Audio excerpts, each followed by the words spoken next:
Kaylee rejected the male lion's advances. She still held a grudge against him. She couldn't accept his love. But seeing his domineering presence, Kaylee realized she couldn't confront him directly. She had no choice but to climb a tree, trying to avoid any contact with Cypher as much as possible.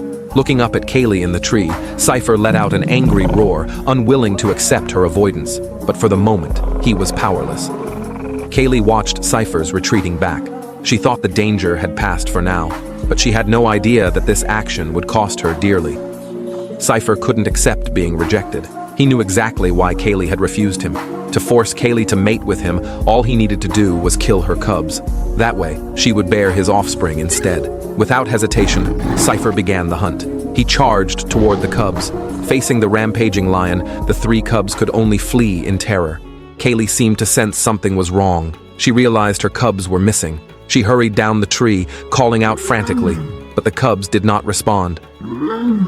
Kaylee searched the savannah anxiously, following the scent of her children wherever it led. Just as she felt a glimmer of hope in tracking them, she was met with a scene of unimaginable despair. One cub lay motionless on the ground, its small body already cold. Kaylee trembled as she approached the cub, trying to wake her sleeping child, but it was all in vain.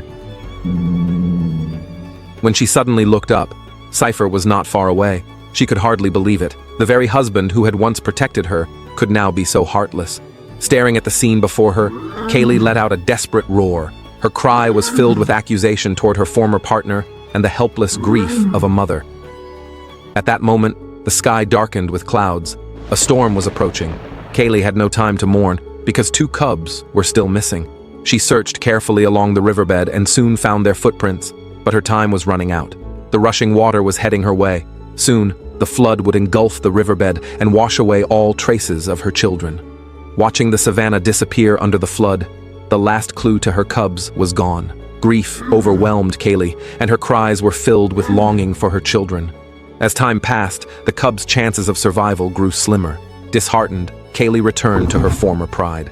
Her sister saw her return and comforted her willingly. While Kaylee was still engulfed in sorrow, two small figures suddenly appeared. It was the two missing cubs. Fortunately, both little ones were unharmed. Kaylee's family was finally reunited. The shadow that had weighed on her lifted instantly. She eagerly licked her cub's fur, her heart overflowing with the joy of having them back.